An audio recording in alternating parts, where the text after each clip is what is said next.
1971 সালে বাংলাদেশটা স্বাধীন হয়েছে। আজকে স্বাধীনের 53-54 বছর হয়েছে। আলহামদুলিল্লাহ বাংলাদেশের মানুষ স্বাধীনভাবেই বসবাস করেছে। নিজের বাক স্বাধীনতা, নিজের ব্যক্তিগত স্বাধীনতা প্রকাশ করতে পেরেছে। কিন্তু আমরা বাংলাদেশে অনেক দল, রাজনৈতিক দল আছে, আওয়ামী লীগ, বিএনপি, জাতীয় পার্টি, জাসদ, বাসদ, বাংলাদেশ জামাতে ইসলাম, ইসলামী শাসনতন্ত্র আন্দোলন, অনেক দল আছে বাংলাদেশের রাজনৈতিক দল। হ্যাঁ, ইতিপূর্বে স্বাধীনের পরে বাংলাদেশ আওয়ামী লীগ, বাংলাদেশ জাতীয়তাবাদী দল বিএনপি, জাতীয় পার্টি বাংলাদেশের রাষ্ট্রীয় ক্ষমতায় ছিল, সরকার ক্ষমতায় ছিল। আমরা তাদের রাজনীতি দেখেছি, তাদের শাসন ব্যবস্থা দেখেছি।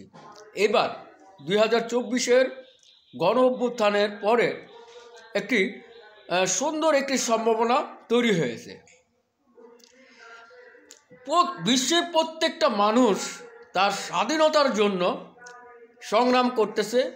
তার ধর্মীয় স্বাধীনতা, তার ব্যক্তিগত স্বাধীনতা, তার বাক স্বাধীনতা, সব কিছুর জন্য এমন যত জায়গায় বা বিশ্বের যত জায়গায় আন্দোলন হয়েছে, সংগ্রাম হয়েছে এই স্বাধীনতার জন্য। ঠিক আছে, তো তদ্রূপ এই 24-এর গণ অভ্যুত্থান হয়েছে মানুষের ব্যক্তিগত বাক স্বাধীনতার জন্য। হ্যাঁ, এখন যে একটি সম্ভাবনা তৈরি হয়েছে, আমরা বিগত 3টি দলের আওয়ামী লীগ, জাতীয় পার্টি এবং বিএনপির ক্ষমতা দেখেছি। ইনশাআল্লাহ এবার আমরা দেখতে চাই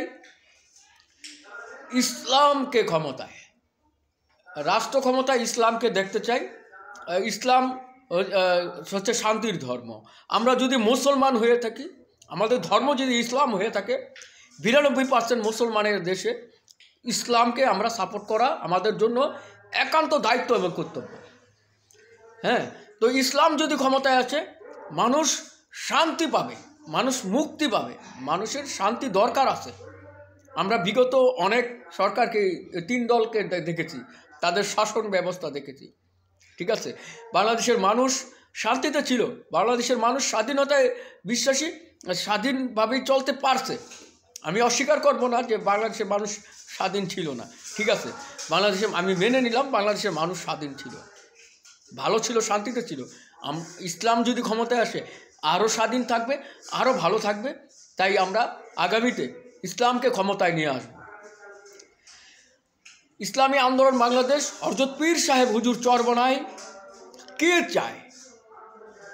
জনগণের স্বার্থে, এই দেশের স্বার্থে, জনগণের কল্যাণে, ইসলামের স্বার্থে, ইবাদত মনে করে আল্লাহর জমিনে আল্লাহর দ্বীন প্রতিষ্ঠা করার জন্য রাজনীতি করতেছে। টেকনাফ থেকে তেঁতুলিয়া, রূপসা থেকে পাথুরিয়া, এমন কোনো জায়গা নেই যে চরমনাই হুজুররা দ্বীনের দাওয়াত নিয়ে যাচ্ছে না। সব জায়গায় দ্বীনের দাওয়াত নিয়ে যাচ্ছে। তারা নিজেদের স্বার্থ হাসিলের জন্য, ক্ষমতার লোভের জন্য, টাকা পয়সা ইজ্জতের জন্য রাজনীতি করে না, এই জনগণের স্বার্থে, ইসলামের স্বার্থে রাজনীতি করতেছে। তাই আসুন ইসলামী আন্দোলন বাংলাদেশের হয়ে আমরা কাজ করি, ইসলামী আন্দোলন বাংলাদেশে আমরা যোগদান করি। আমি একই কথা বারবার বলি, হয়তো আপনাদের বিরক্ত লাগতে পারে, লাগাটাই স্বাভাবিক, কিন্তু আপনাদের হাতেও ধরি, যদি বলেন পায়ে ধরতে পায়েও ধরবো। তাই আসুন আমরা ইসলামী আন্দোলন বাংলাদেশে যোগদান করি, হাত পাখা মার্কায় আমরা ভোট দিয়ে চরমনাই হুজুরকে আমরা রাষ্ট্র ক্ষমতায় নিয়ে আসবো, জয়যুক্ত করবো ইনশাআল্লাহ।